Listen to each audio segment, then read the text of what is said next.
Yang pertama-tama, marilah kita panjatkan puja dan bersyukur kita kehadirat Allah Subhanahu wa Ta'ala yang telah memberikan kita rahmat, taufik serta hidayah dan kesehatan sehingga kita masih bisa berjumpa dalam rangka sosialisasi kompetensi keahlian bisnis daring dan pemasaran.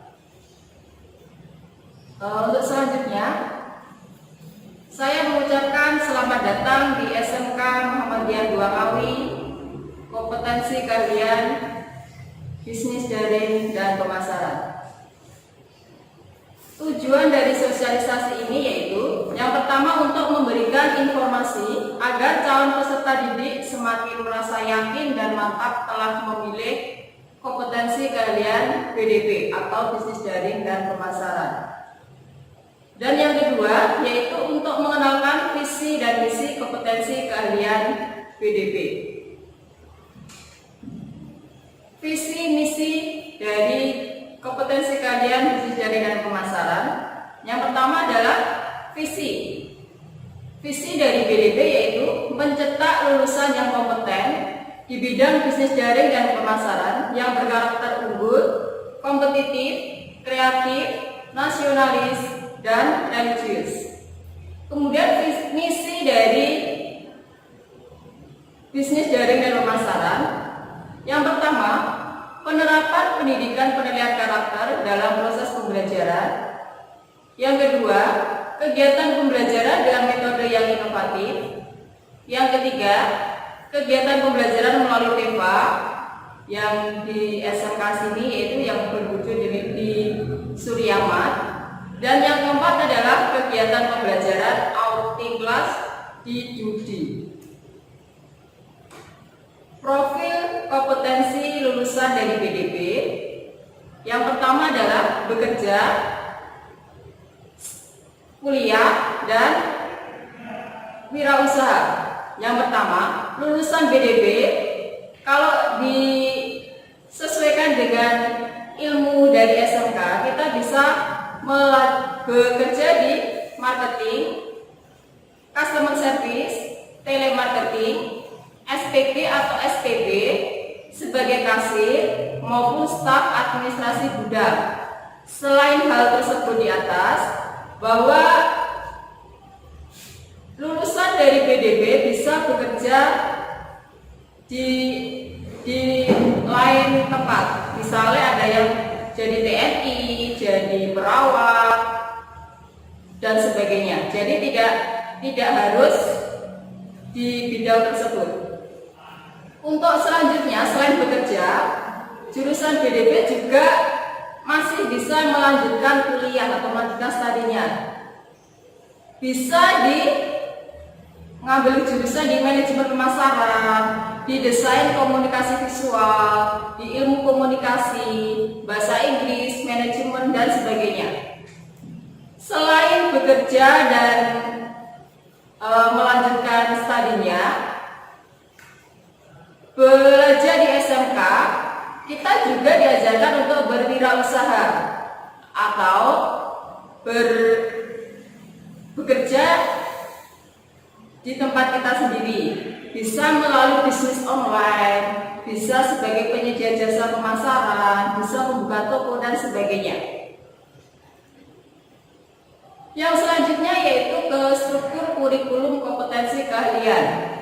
Di sini dibagi menjadi 4 muatan. Yang pertama yaitu muatan nasional, yang kedua muatan wilayah, yang ketiga muatan peminatan, dan yang keempat adalah muatan lokal. Untuk muatan nasional dan muatan kewilayahan ini sedikit banyak hampir sama di waktu di SMP kita dulu. Untuk muatan kewilayahan ada seni budaya, ada pendidikan jasmani, dan untuk muatan nasionalnya ada pendidikan agama, pendidikan Pancasila dan kewarganegaraan, ada matematika, ada bahasa Indonesia, dan bahasa Inggris. Ini hampir sama dengan pelajaran kita waktu di SMP. Dan yang agak berbeda antara di SMK dan di SMP yaitu untuk peminatan. Lah, muatan peminatan itu nanti dibagi menjadi 3 bagian. Yang pertama yaitu C1 atau dasar bidang keahlian. Lah, untuk dasar bidang keahlian ini nanti disampaikan di kelas 10. Ada 4 mapel untuk di dasar bidang keahlian. Yang pertama yaitu simulasi dan komunikasi digital. Yang kedua yaitu ekonomi bisnis. Yang ketiga administrasi umum. Dan yang keempat adalah IPA. Yang selanjutnya yaitu C2 yaitu dasar program keahlian. Di dasar program keahlian ini nanti disampaikan juga di kelas 10. Ada 3 mapel yang akan kita sampaikan nanti, yaitu ada marketing, perencanaan bisnis, dan komunikasi bisnis. Yang ketiga adalah C3 kompetensi keahlian. Nah, di kompetensi keahlian ini nanti kita sampaikan di kelas 11 dan kelas 12. Ada mapel tentang penataan produk, tentang bisnis online, pengelolaan bisnis retail, dan administrasi transaksi serta produk kreatif dan kewirausahaan.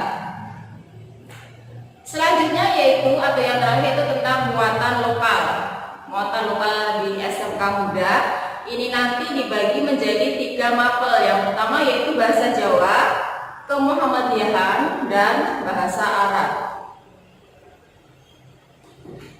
Setelah kita belajar di SMK Muda, diharapkan bahwa siswa dan siswi SMK itu menjadi cantik dan tampan. Apa itu cantik? Cantik. C yang pertama adalah cekatan dalam bekerja. A.